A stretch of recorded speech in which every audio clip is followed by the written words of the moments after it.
Hello everyone, and welcome to my July news update for Monster Hunter World. I haven't been doing these updates quite as often as I used to, mostly because I've been so busy playing Monster Hunter World and Monster Hunter Generations Ultimate, but there is just so much more new information that I thought now was probably a good time to do a brief update.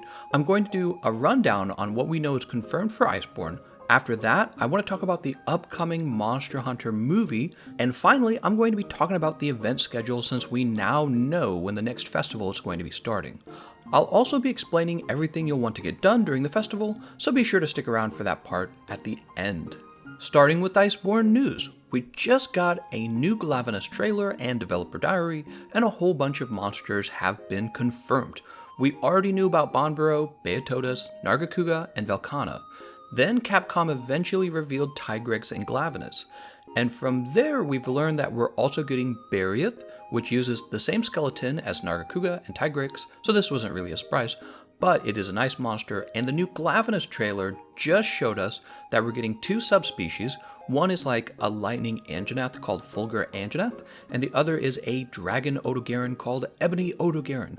Finally, the teaser at the end of the trailer was clearly Brachydios, which I just posted gameplay footage of to my channel. You can watch that by clicking up here. This will be Monster Hunter GU Brachydios. All of these monster reveals has everyone super hyped. And my suspicion is that they aren't even going to show us their best work yet, because there's been I've noticed this, kind of a trend with Capcom underselling what we're going to be getting, or showing us at the very last moment what we're going to be getting, probably so that we're surprised when we get it. An example of this is like when we discovered the Witcher collaboration included a fight with the ancient Lushan. Oh, that is so good, and very tricky of them to kind of hold back on that and not try to build up hype. It has this effect of when you actually experience it, it's like more of a new experience rather than this thing you already knew about. So all of these monster reveals are mostly the big Iceborn news in case you haven't been keeping up with that. Capcom has also finished showing off the new Gathering Hub. We got to see some of the new stronger abilities on the Palico gadgets. For example, we know that the Shield Spire is getting some kind of scarecrow, and the Myalotov cocktail is getting some kind of firework that shoots off lots of Myalotov cocktails. Of course, if you've not been keeping up with the Monster Hunter news at all, then you might need reminding that Iceborn is launching on September 6th, which is less than 2 months from now. We're actually very close, guys. Next, I also wanted to talk about that leaked Monster Hunter trailer, especially because a number of you have asked my opinion on the upcoming Monster Hunter movie.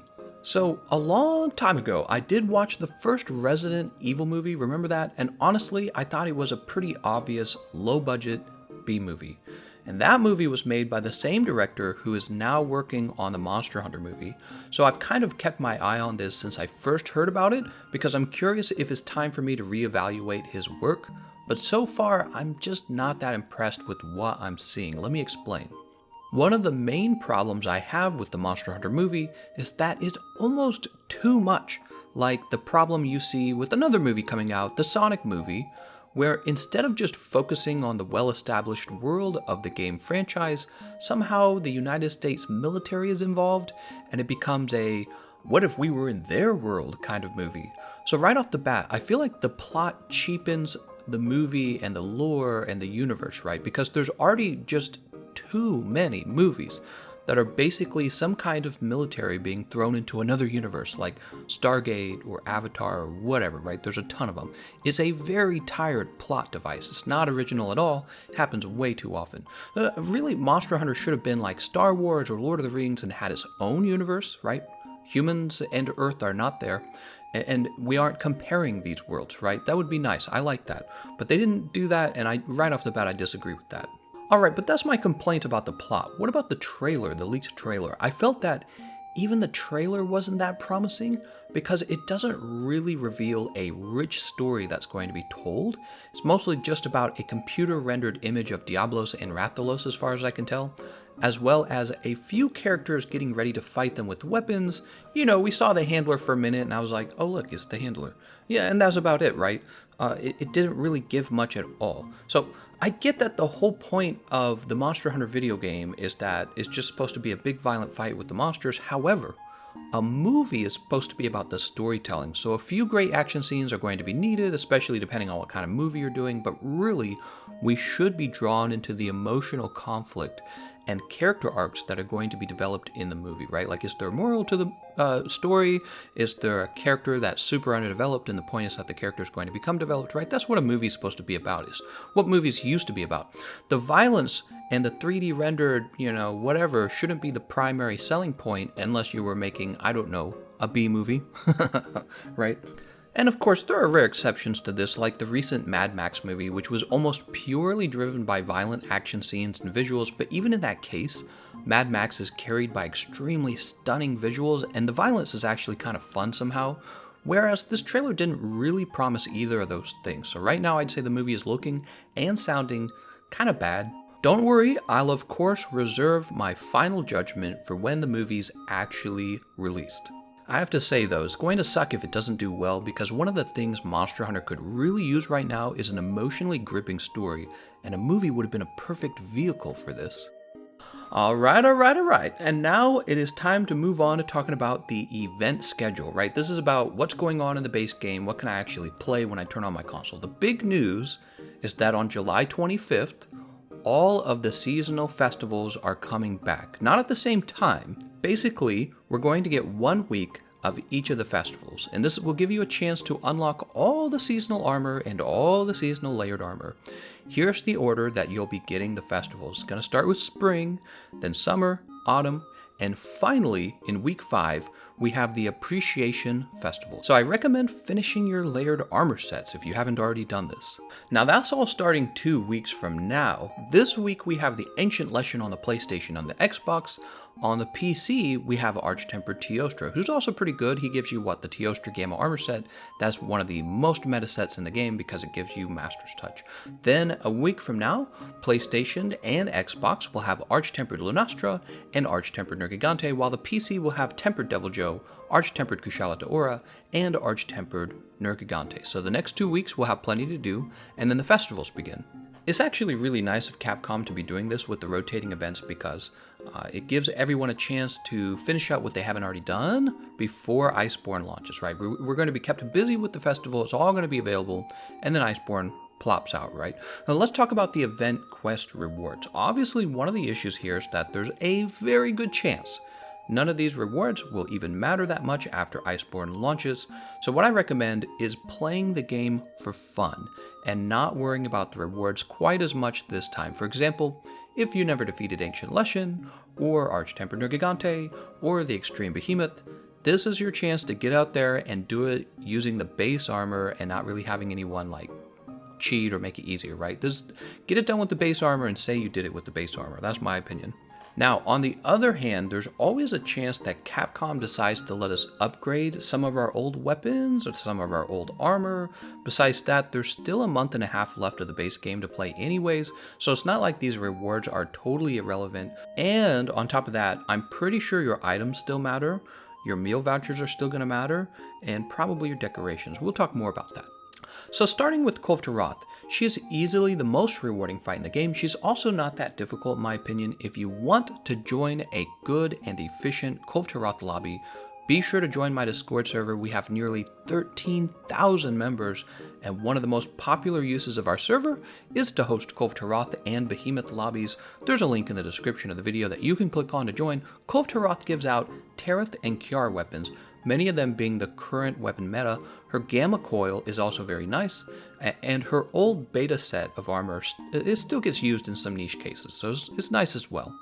Kulve-Taroth has so many weapons that even if you're a completionist, you could probably grind her for the full 5 weeks that she's going to be available and still not get all of the weapons. I know I've fought her more times than I care to admit, and I personally am still missing 2 weapons on the Xbox. Then you have all the Arch-Tempered monsters. They give out the Gamma version of their armor set, and each Gamma set contains at least one meta piece of armor in it, except for maybe Valhazak at this point. His coil basically got replaced by the Kulve-Taroth Gamma coil, which I just mentioned. For those of you who still haven't unlocked the Nergigante Gamma set, I can confirm that his chest piece is actually really good for maximized weapons, so if you haven't completed your Gamma sets, I recommend going out and getting that done. I'll be live streaming Arch-Tempered hunts all the way to Iceborn to help out as many players as possible. I'll also be helping with Ancient Leshen, who gives out layered Ciri and layered Geralt sets, as well as the actual Ciri full body armor set, and the Zerial dual blades, and the final upgrade for the Witcher Sword and Shield, so lots and lots of stuff. I'll also probably be helping people from time to time with Extreme Behemoth. I still haven't soloed him. You fight Extreme Behemoth mostly for the bragging rights. You get a new title, and you get the layered Draken armor set. The question is, after Master Rank comes out, are you going to be able to go back and defeat him easily with high rank, or with the Master Rank armor? If so, that's kind of gonna dilute the value of that title. That's something I'm really curious about. Some people have been joking that there will be a new Arch-Tempered Extreme Behemoth for Master Rank, but I don't really think that's going to happen. Now here's an important one. The Greatest Jagras and the Names Lavasioth quests are going to return, and these are the best methods for farming up decorations, which will very likely still be relevant in Iceborn. My guess is that there's some balance changes that are going to occur to the skills here and there, but the reality is if you're still a new player lacking lots of decorations, it's time to go farming. I'll be taking my PlayStation 4 character out to the fight, the Names of Lavasioth. I'll be doing that quest myself, and yes, I do prefer that quest because the reality is that the Rarity 8 decorations are the very hardest to unlock by a lot, and Lavasioth gives you more warped face stones than the Greatest Jagras, and this takes roughly the same amount of time to capture between the two monsters, so Lavasioth it is. I'm going to mention a few more other quests that I think are valuable. The King's Know No Fear quest gives you one of the best layered armors in the game, the layered Wiggler helmet, so don't forget to pick that up. If you're a very, very new player, the quest Triple Threat Throwdown is a nice way to farm up low-level decorations quickly. The Every Hunter's Dream quest will return. This gives you the current best greatsword in the game, the Wyvern Ignition Impact Greatsword, so go pick that up if you haven't. The Greeting the Gluttons quest is good for stockpiling meal vouchers, which I am nearly out of on the Xbox. The 2 USJ quests can be played to unlock the Azure Starlord set, which is surprisingly useful thanks to the Handicraft Coil that you can use to finish building Crit Element for weapons like Dual Blades. The only issue is the QR Dual Blades have kind of replaced that coil. Also, it's very likely that coil is going to become obsolete with Iceborn as well. Then of course, you have the Throne Taker and Relish the Moment, which claim to reward more Streamstones, but actually those quests seem to reward just about as many Streamstones as any endgame fight does, especially compared to the Arch-Tempered fights. I'd like to tell you to get in there and just farm a bunch of these up because they're going to be super relevant in Iceborn, but we actually don't know that. There's a very good chance that all of the weapons are going to reach like Rarity 9, Rarity 10, Rarity 11, and this means there's going to be new Streamstones. So unlike the decorations and your items, these will probably become somewhat obsolete. And honestly, that's about it. There are a lot of other quests giving out rewards that I just don't think are worth talking about. For example, Code Red gives you like the Dante layered armor, but to me that's just not a big deal. Silent, Deadly, and Fierce gives you an irrelevant Assassin's Creed mantle and a layered armor, so there's a lot of small things to go after if you're more of a completionist, but I already listed the most important quests for becoming powerful. Let me know what you think of all the monster announcements, whether you're excited for the Monster Hunter movie, and also, will you be playing the festival before Iceborn launches? You know me, I'll be playing it every single day. And that's everything I had to say. I want to thank you all for watching, and I'll see you guys next time.